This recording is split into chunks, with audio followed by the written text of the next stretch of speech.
So your kiddo has food sensitivities and they feel different, and you don't want them to have to feel different. You want to help them with that. So that's why we're here today. Hi, I'm Coach Bev, or Beverly Schlag from beverlyschlag.com, and today I wanted to share with you a little bit from our Food Sensitivities in Our Lives series about how to help your kiddo not feel different or stand out when they have food sensitivities. I know how rough that can be because my son has food sensitivities. In fact, he has many, not just one or two. So for him, it was really difficult and he felt like he was different. So I wanted to share with you some tips and some ideas to maybe help you along the way so that your kiddo doesn't feel so different or like they stand out.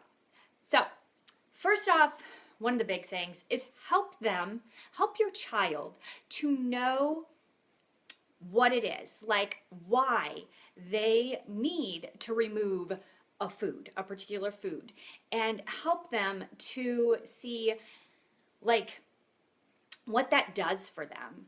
Help them to understand it better, because understanding what the deal is, what they're going through, will help them a little bit. It'll help them, like say they get a headache, or say they have stomach issues, or maybe like my son, they break out in eczema, like severely, or maybe not so severely. But so help them to know, like, okay, if you remove this, and as you have seen, we removed this, and you're starting to notice that your head doesn't hurt as much anymore, or your stomach doesn't bother you as much anymore, or your legs don't itch where the eczema was. Whatever it may be, help them to notice that, help them to see that, and help them to be aware of that. Notice the little differences and the little changes that they may not catch on their own without you sharing, okay, well, did you notice anything? And help them to also see, well, okay, you're not dealing with headaches as much anymore. What are you able to do now that you're not having that issue? Or whatever it may be, like maybe it is eczema. Well, now you're able to comfortably wear short sleeves or shorts, because some kiddos are uncomfortable with like a rash showing if it looks really bad. So help them to notice those things. And then also share with them how common food sensitivities are. I mean, in society, yeah, we used to hear like peanut allergies, and that was basically almost it. And now, you know, there's everything. I mean, you hear gluten and dairy and eggs, and you just hear basically everything. And so it's not an uncommon thing to have a sensitivity to a certain food. So help them to realize that it doesn't really make them that much different, because there's many people out there that are struggling with a food sensitivity of some sort, and it just keeps getting more prevalent. Also, help teach them that when they are offered something that has that food or that has that ingredient that they're not supposed to eat, or it will cause them to have symptoms, instead of saying, oh no, I can't eat that, say, no thank you. And that all on its own, just saying no thank you, makes it so much more simple. Because if they say, no, I can't have that, then people will ask why. And then they're forced to explain it. And a lot of times that can be difficult, especially with younger kids, because they're like, well, I'm on this special restricted diet. I mean, those are, no, just no thank you, because they're really not on a restricted diet. They just can't have like a certain thing. And it's because it causes them whatever their symptoms may be. And it's just easier when they just say, no thank you. And if somebody pushes really a lot and they really want to know, they can actually say, no, I have sensitivities and to certain foods, and I don't want to eat that right now, but thank you. And generally speaking, the issue will get dropped. Even with kids, because they're like, sensitivities. Oh, okay, well that sounds like something, so good answer. Okay, and also make sure that your kiddo has like treats at school that are friendly for whatever sensitivity that they may be dealing with, because we know that there are always birthday parties and people bringing stuff in for birthday, and then there's popcorn parties, and really they're giving stuff to our kids like all the time, it seems like. So make sure that the teacher has stuff on hand that your child is able to eat. And so they don't have to feel different in the aspect of, well, everybody else is eating something and I'm not. I'm getting nothing. So not only do they not feel different, but they also get to celebrate along with the rest of the kiddos. Which, that's another thing. I mean, when they don't get to do what everybody else is doing, like everybody else is getting a treat and I don't get anything, that kind of sucks. And so this way, they still get something. Now, when it comes to birthday parties, that's a hard one. You need to be in contact with whoever is throwing that party. Find out what they will be serving.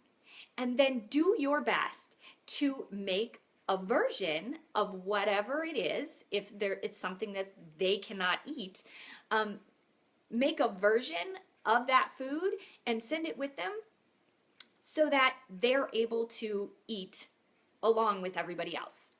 I have a personal story about that because my son went to a pizza style party, and they were serving pizza, and we knew ahead of time that that's what they were going to be eating. And I said, okay, well, it was early on. We hadn't made pizzas yet. We didn't know exactly how to do it. So I was like, okay, well, would it be okay? I know everybody else is having pizza. Would it be okay if you had something else? And he's like, yeah, that's fine. I can have my wrap. I'm like, okay, great. We made the wrap. And sure enough, pizzas all came out. And he was like, his peers, his friends were looking at him like, why aren't you eating pizza? And it was early on, and he didn't really know what to say, and he started to feel a little uncomfortable, and he said, well, I can't eat that, so I'm eating this. And he just felt different because he didn't have something that looked similar to what that they were eating, and it just made him feel a little bit different. But however, he has been to multiple parties since where they've served pizza, and we have sent pizza, and the kiddos would maybe ask, oh, why does your pizza look like that? Oh, well, I have some sensitivities, and so I have this pizza. And they're just like, oh, okay, cool. And there's nothing different there. It makes them just kind of blend in. And it works out really great. And he still gets to have what everybody else is having. It's just what he can have versus what they're eating. So those are just a few things. Also, help them to realize that everybody has differences. And the differences are what make us all like really awesome. Because if we were all the exact same, then we probably wouldn't get along as well, because, that's just kind of how it is. Differences make things fun. And it's not awful to be different, but a food sensitivity doesn't need to make you stand out. It doesn't need to make you feel like you're different. Okay, well, make sure that you come back and check back later, because I will be posting my blog about this topic. So you can check that out.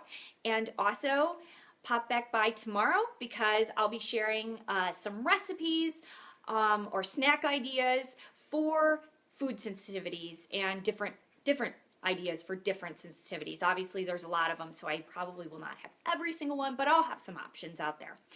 And yeah, that's about it. Hopefully this helps you. Hopefully it helps your child to, hopefully you're able to help your child to get past whatever feelings that they may have, anxious feelings or different feelings that they may have. And I look forward to chatting with you again tomorrow. This is Coach Bev, or Beverly Schlag. Talk to you later. Bye.